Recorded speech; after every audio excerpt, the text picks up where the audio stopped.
Unlock the secrets to smart home ownership and financial success with Home and Finance Insights. Whether you're a first-time buyer, seasoned homeowner, or real estate professional, this podcast delivers expert advice on home financing, insurance, tax strategies, wealth building, and more.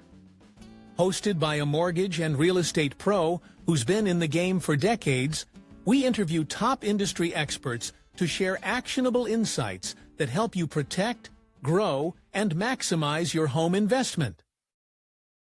One way to avoid the capital gains is when you sell that rental property is to buy another one and do a 1031 exchange. Yeah, so 1031 is, just as Kevin said, an exchange. So what you're really doing, you're selling one property and buying another. And 1031 basically is the code section, the IRS code section 1031. That's why it's called 1031. That code section allows this process of what I'll describe as a tax-deferred exchange. So the way it works is you sell property A, and maybe it has a $300,000 gain on it that would normally be subject to taxes.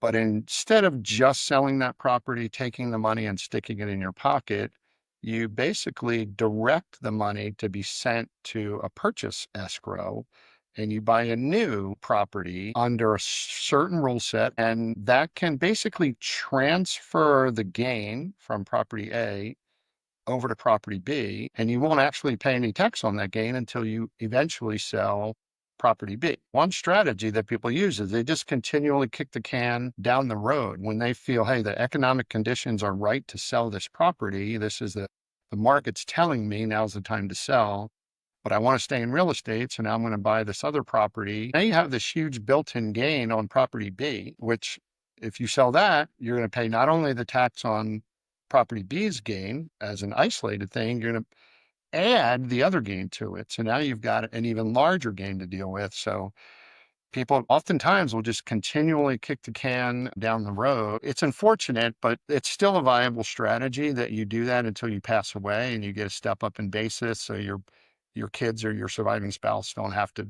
deal with the tax implications of it. So it's a bit of a morbid tax planning strategy, but based on our rules that we operate under, that's still viable. Not everybody can do that, but that's what 1031 allows. But there are very specific rules you have to follow to be able to capture that treatment. Number one of which is you've got to have what they call a qualified intermediary, or just commonly known as a 1031 company, involved in the transaction, and they've got to be involved early in the transaction. So the best way to do it is that even if you're just contemplating a 1031 transaction, even when you're starting to work with your agent, certainly when you go to open a escrow at a title company, you should inform all parties that you want to do this, even if you're not 100% sure. If you're just thinking you might want to do it and you want to leave that option open, let them know you want to get connected to a 1031 company if you don't already have one available. A lot of 1031 companies are connected business-wise to title companies. They're sort of like sister companies, so they usually have a connection there, or your real estate agent may have one. But bottom line is they got to be in place, and their role is they handle the money. In a 1031 exchange, when you sell, you do not get to touch the money. You can't have any of the money. The money goes to the 1031 company. They hold it until you buy the next property, and then they send it right to the title or the escrow process of the next property. They have to be there, and their role is vital if you want to get the tax benefits of it. Other considerations are timing. There's a 45-day rule and a 180-day rule. When you say, hey, I want to do an exchange, the closing date of the exchange becomes a very important date. And now, of course, you won't know when it's going to close exactly, but it means the clock is running both before escrow closes and after, typically after. That's the more typical situation. So let's say you close on July 1st, you have 45 days from that date to identify properties that are potential candidates for your exchange, the new property you're going to buy. And then you have 180 days to close on one of those properties. If you meet both of those tests, you identified to the 1031 company your potentials in 45 days, and then within 180 days of closing, you closed on one, you can get full 100% tax deferred benefits from this type of transaction. Again, this one is really kind of a complicated area. There's lots of moving parts, but at its base, it's still a pretty simple concept. Instead of taking the money off the table, I'm reinvesting the money in another qualified property, and I'm using this specific process to do it. It's really a great, great tool for real estate investors who are interested in staying in real estate and not quite ready to pay the tax Pay burden taxes on every on that. property they sell and the Yep.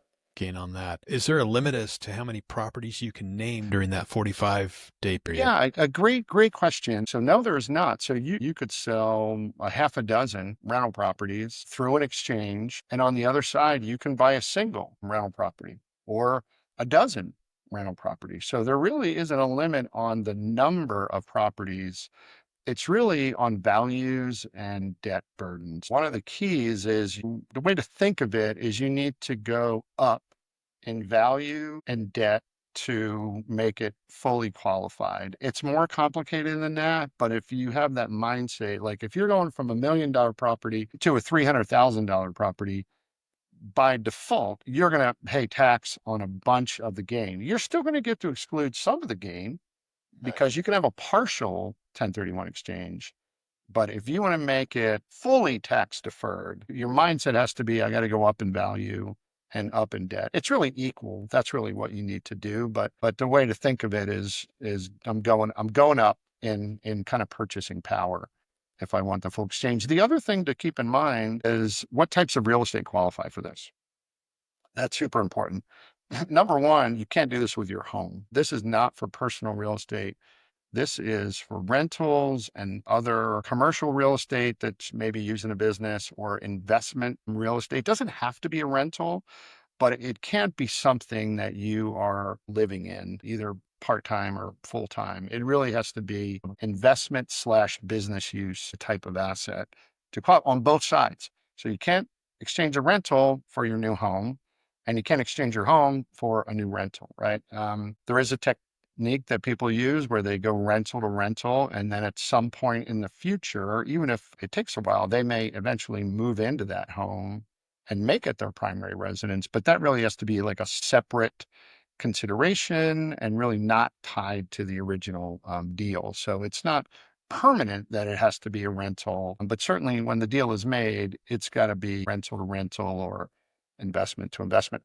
Other considerations are what types of real estate. This can be, say, farmland to an apartment building. That qualifies. So it's called a like-kind exchange, but in the real estate world, like-kind is really any asset that qualifies as a rental or investment. So an office building to an apartment building, farmland to an office building, all of that, as long as there's qualified piece of real estate on both sides, it's a fabulous tool. And you are still in the real estate business, which, you know, can get tiring, over the years and as you age. And, there are times when people are looking for a clean exit because of the effort it takes to be a real estate owner. But there is a way out there too. They go by different names, but we call them paper 1031 exchanges, where you, instead of buying an actual sort of physical piece of real estate that you own completely and control like you had before, you're now kind of an investor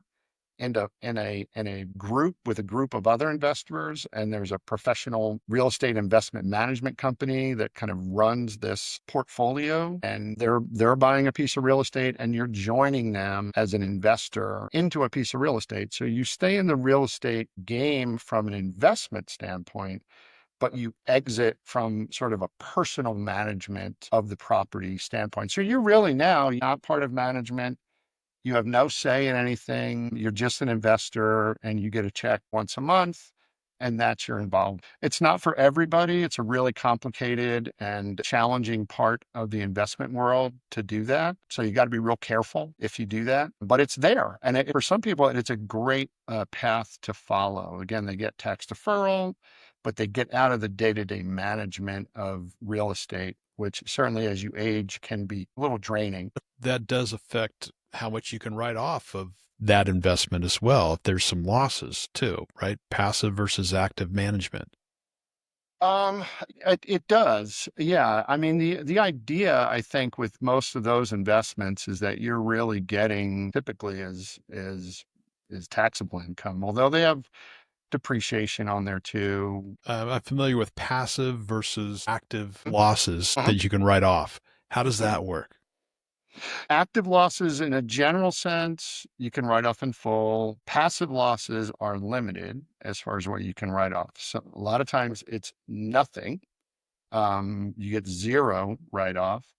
For rental real estate, there's a specific exception to that. Rental real estate is by default is considered a passive activity, but it's a special category of passive activity called active participation in rental real estate, which is a pretty low bar to achieve. So you can get some losses. You can get up to $25,000 in deductible losses on your tax return when you have rental real estate activity, as opposed to other types of passive investments you may have. That itself can be pretty limited. As soon as your other income goes over 100,000, you start to lose some of that 25,000. Once you cross 150,000, it's gone.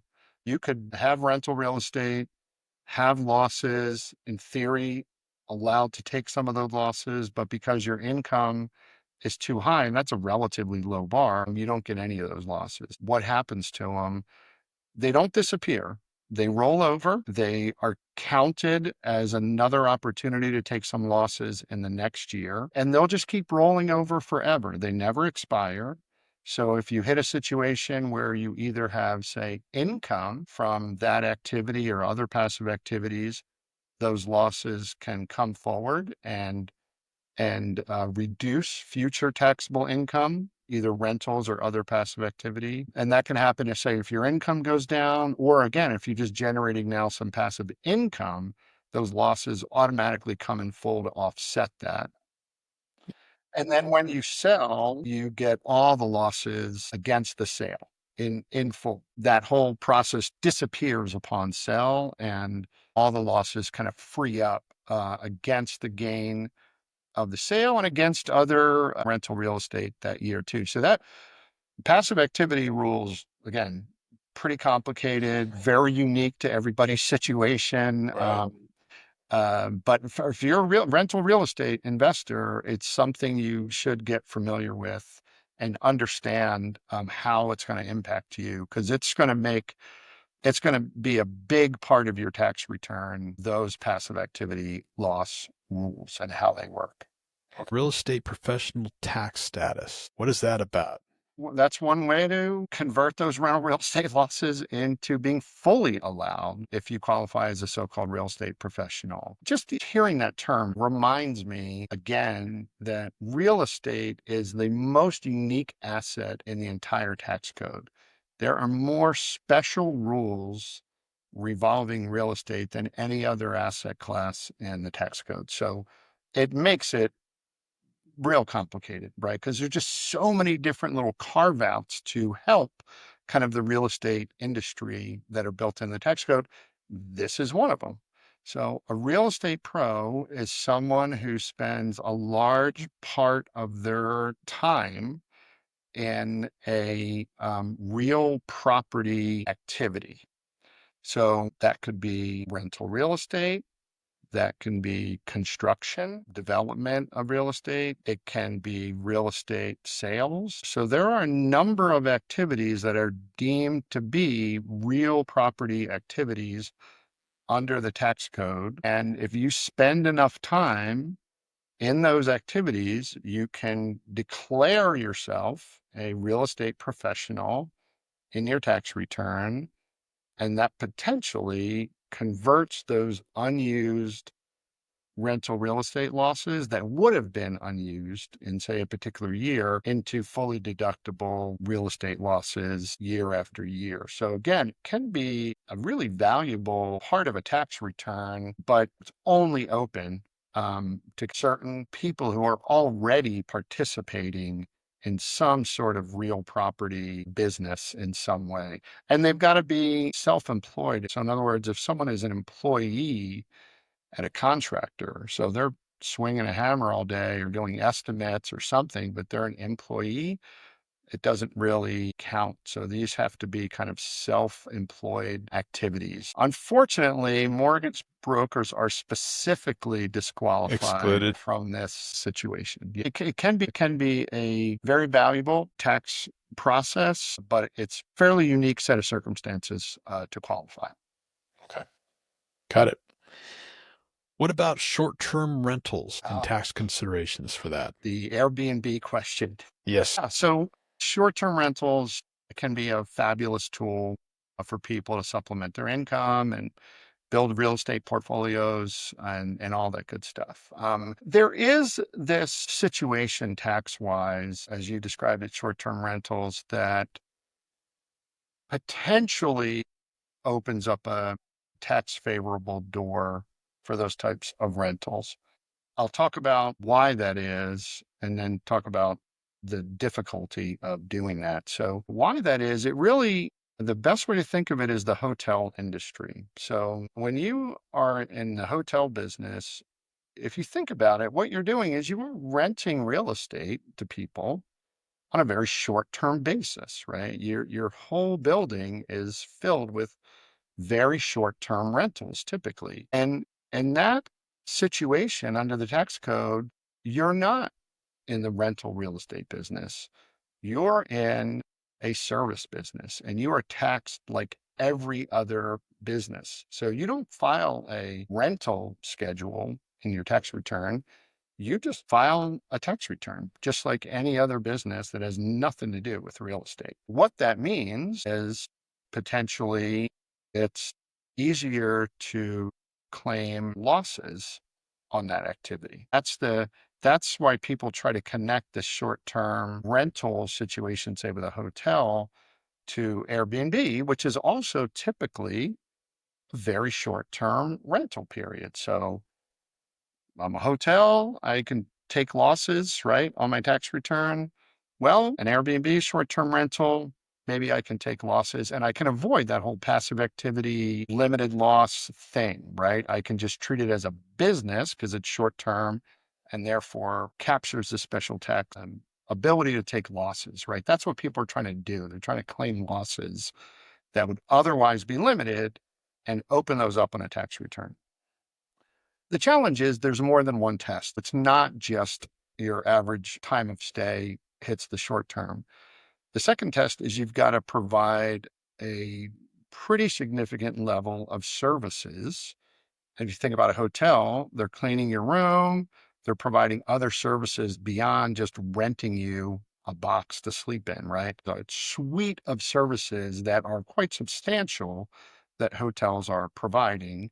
And most Airbnbs do not do that, right? They don't reach that level of service. Sometimes there's no service, right? You don't even see anybody. You don't even interact with a human being sometimes the whole time you're there. So that's hard to meet. There are other tests that you could qualify, and it really is about the amount of time you spend on that activity, either in isolation or relative to other people spending time on that activity, like a property manager or a cleaning crew or something like that. So that bar is relatively difficult to hit. I'm not going to run through all the numbers on that today, but for sure, if that Airbnb activity is a remote activity for you, in other words, it's another state or not in your local area, so you're not really going there and doing much of the work on the property yourself, it's almost impossible that you would meet that test. You really have to be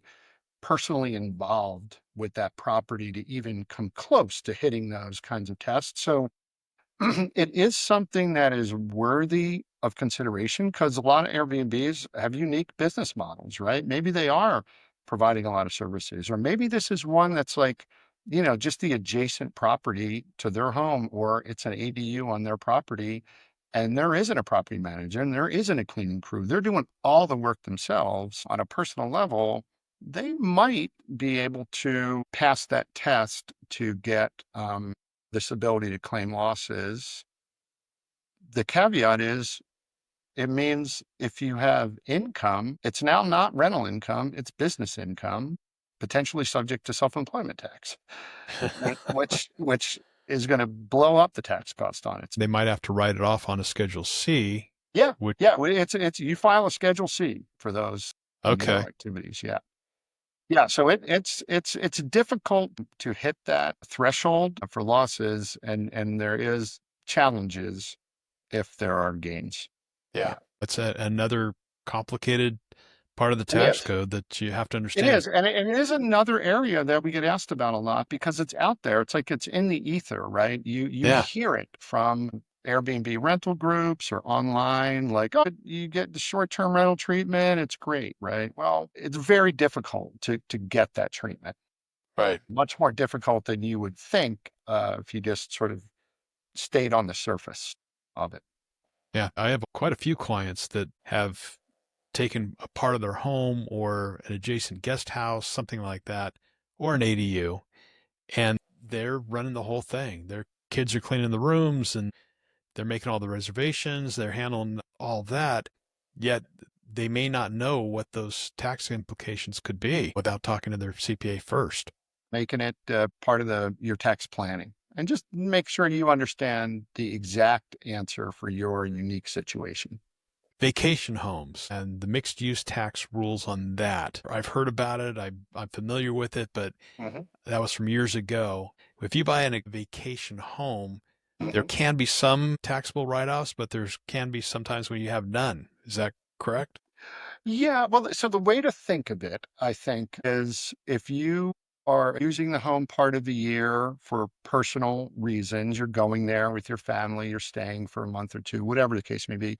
But when you're not there, you're renting it out, right? So the rental component can be quite significant relative to how much you use it. But when it comes time to the tax return, those types of rentals are treated a very specific way. And the answer basically is you can shelter the rental income on that activity through expenses of the property, mortgage interest, utilities, certainly any expenses that are direct to the rental, like the cleaning and maybe the rental agent or the property manager that's specific to the rental activity. Those deductions are allowed in full. And then for other expenses like property taxes, insurance, utilities, mortgage interest, those are allocated between what is personal and what is rental. So the key there is it's like a zero-sum game on the rental side. At best, you're going to go to zero. So you're going to shelter, in other words, not pay tax on the rents that came in, because quite often there's enough expenses, even though some are only allocated over, there's enough expenses to wipe out the rental income, but you can't go beyond that. And it's different than, say, these passive activity rules. There's a special category of kind of unused vacation home expenses that just kind of roll around inside the property, and either you use them on the rental or you don't. They do roll over year to year. So each year is like a new test and a new formula. So if it loses money maybe in first couple of years and then it gains momentum and you start actually making money, you can use those prior year unused expenses to offset your income. But you really are not going to ever be able to use those losses to offset any other income on your tax return. So it puts it in a sort of isolation bubble, and you can offset the rent from that property, and that's it. So it still can be great because you can have quite a good rents on a vacation property, and you don't pay tax on those rents as long as there's enough expenses. And a lot of times there is. Common tax mistakes. What do you see people do that they should really plan ahead and avoid some of these tax mistakes? For someone who's a W-2 wage earner, these days there's very few write-offs. It really, really is. A lot of the stuff is for business owners and homeowners or rental real estate investors. The key there is make sure, number one, every expense you have that you can logically connect to that activity or to that business, you should be considered for a write-off. So first of all, you want to be expansive in how you think of write-offs on that property. A classic example, which most people are familiar with, is just, your vehicle, right? And you're driving around. You're getting supplies for the rental, or you're, driving to the property manager's office to have a meeting with your accountant to talk about, those things. So there could be a mileage component that's allowed as a deduction, against a rental or against a business. Your cell phone, right? There's costs, your calls you're making specific to those activities. You can allocate a portion of that expense against those activities. It's funny. I mean, you want to be expansive and limited at the same time because you don't want to get carried away, right? You don't want to try to write off your whole life on those things, but you certainly want to think about the elements of your life that are you're partly doing those things or partly spending that money specifically for that activity. And you want to give yourself an allocation of those expenses against that activity. Record keeping is a big deal. Documentation is key on taxes. If you're winging it and you're just sort of doing it from memory and kind of estimating, the odds are you're going to miss something and you're going to put yourself in a bad position, both with preparing the return, working with a tax advisor, potentially being audited from the IRS. You're just going to be in a bad place in all those situations. So keeping good records. We often get questions like, which program should I use? How should I do it? What's the best way to do it? There really is no best way to do it. You want to find a method that works for you, and you want it to be thorough and complete and organized and understandable by another person. As long as you get there, it could be handwritten. We have rental activities all the time where the records we get for the tax return are just handwritten summaries of the expenses and income they had for the year. And that's fine. That works for them. They know it's accurate. They've gathered all the data. They just have a very basic kind of old school accounting process, and that's fine. It doesn't have to be complicated. It doesn't have to be sophisticated. It just needs to be consistent and organized and complete and understandable by another party. And that, again, will make everybody's life a lot easier. And it gives an opportunity with that written record to go, okay, what's missing, right? What did we not capture here that we should? Helps quite a bit if you're organized. And I understand that mainly applies to people that are in business for themselves or have business type deductions. But the W-2 employee that doesn't have any rental properties, what are the items that they should make sure that they save records for? Obviously, they're going to get the mortgage interest 1098 in the mail at the end of the year. They're going to get the property taxes figured out for them ahead of time. But other things like medical bills, do they need to save every? It's a toss-up. I mean, again, medical has to jump through several hoops to turn into an actual deduction. So is it worth it to capture all that stuff, work it into your tax return and see if you get a deduction? I mean, my answer to that is, yeah, sure. It's probably better to do that and not get a deduction than not do it and miss one that you could have gotten. The flip side of this, again, I said we're really talking about the feds, but in particular to this topic, California still has a relatively low standard deduction number. So for many of our clients who are standard deduction for the feds, they're still itemizing for California, which means it's still in their interest to gather medical expenses and charitable donations and car tax numbers and all that stuff, because you still can get a tax benefit even if you've been standard deduction for the feds and you're not even close. You can still get a write-off in California. Our preference is to have people gather that and provide it. And that way we're sure we're not missing something along the way. Like maybe they moved, right? And they made a huge donation of stuff to Goodwill or some agency or something. And that's the only time they're going to have something like that. And so maybe that does give them a tax write-off if we have the rest of the story. So I think it's still in people's interest to gather that stuff and provide it or work it into their tax return to see if we get a write-off. If we don't, it's kind of like no harm, no foul. Maybe I wasted some time, but it wasn't wasted because it could have gotten me, a write-off. The other thing for wage earners, a lot of it is tied to their employer now, right? So if there's a tax deductible retirement plan or 401k plan or something, and that's a tax write-off right off the top. And so the first step was we try to get people to maximize that. If you can maximize that, then we'll talk about other things. Maybe IRAs are still a possibility. Health savings accounts, we think, are hugely beneficial for the tax-paying public. Not enough people have them. We recommend them all the time.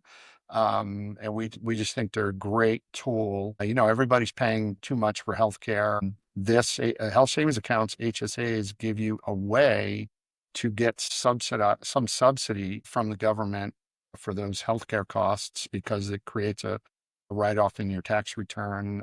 So those I think are important considerations, for folks who don't have a business.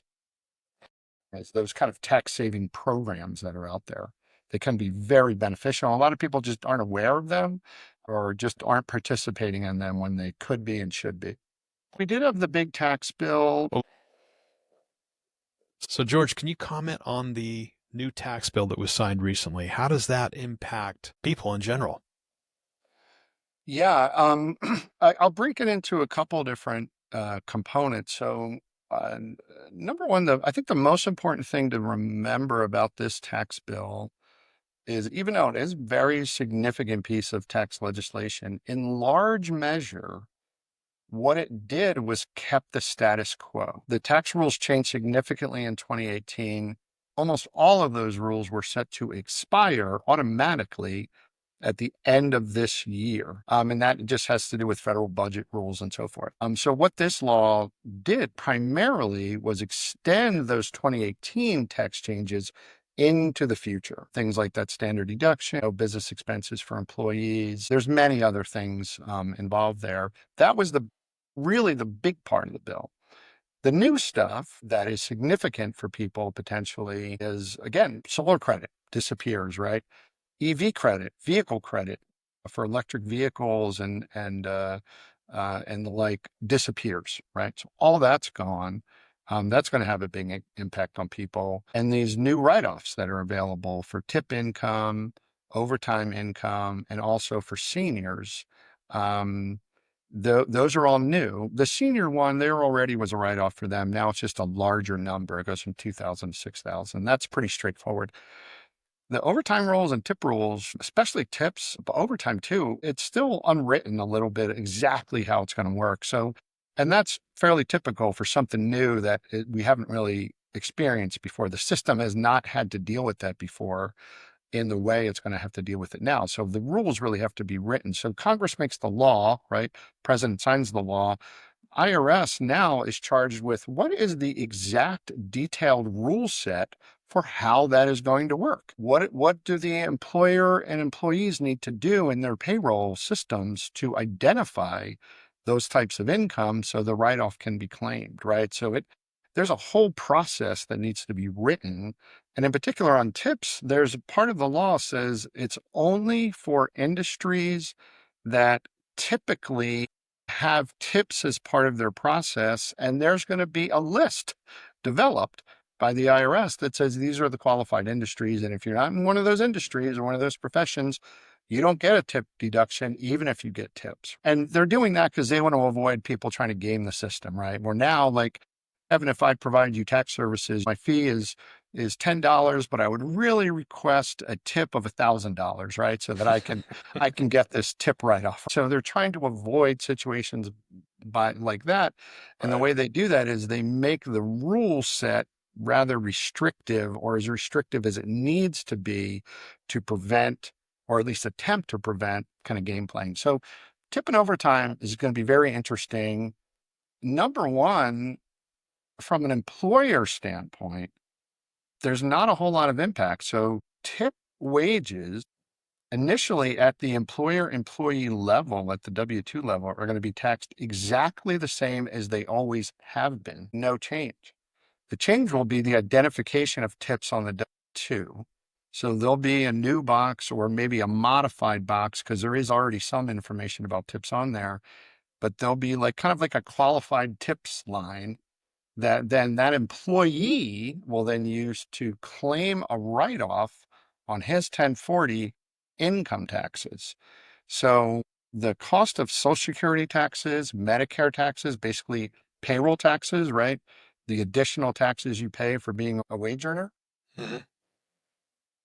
those are still in place. So there's still Social Security and Medicare taxes on tips, unchanged, the employee and the employer.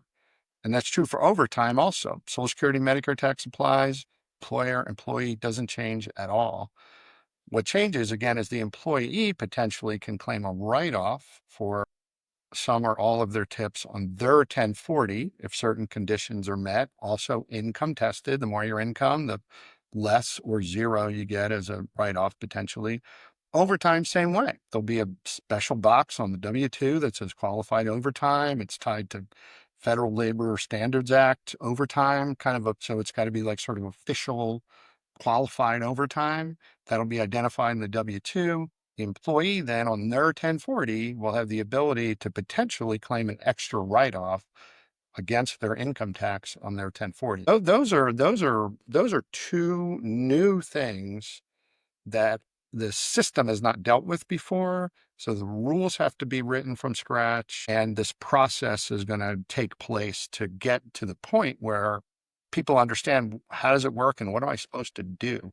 But for certain taxpayers, those things can potentially have a really big impact. Wow. Yeah. There's just so much complication to this. I don't know how you keep up. It's a lot. There's, computers help a lot, right? True. They do help us. And it's crazy in a way that I say that because computers themselves allow Congress to create super complicated tax laws because they know computer programs and the software writers can handle it, right? If we were back in the days of doing tax returns by hand, none of this stuff would be in the tax code. It would have to be more simplified to be able to do this. So the computers both help, right? But they also create this ability to have a hyper complicated system, and that's what we have. Unfortunately, exactly it gets more and more complicated all the time. Well, George, this has been incredibly helpful. Thank you for breaking this down for my listeners, and we got a lot out of this. So for anybody listening, if this episode was useful, be sure to subscribe, share, and follow us for more on home and finance insights. If you have any questions about your taxes and you want to explore more, I will have George's contact info in the show description. And if you have any questions for me, please feel free to reach out to me directly. Thanks for listening. Thanks, George. We'll see you next time. Thank you, Kevin. Be safe out there, everybody. All right. See ya. Thank you for listening to another episode of Home and Finance Insights. If you found this information beneficial, please like, comment, share, and subscribe so that you won't miss future episodes. Kevin Mathews, NMLS number 234253. California DRE license number 00884-691. Kevin can be reached at kevinmatthews.com or email kevinmatthews@empirehomeloans.com. Empire Home Loans, Inc., NMLS number 1839243. California DRE license number 02086593. Refer to nmlsconsumeraccess.org to see additional licensing information. The corporate office address is 4401 Hazel Avenue, Suite 225, Fair Oaks, California 95628. This communication is for informational purposes only. This is not a commitment to lend. All programs are subject to change or cancellation at any time and without notice. Empire Home Loans, Inc. supports equal housing opportunity.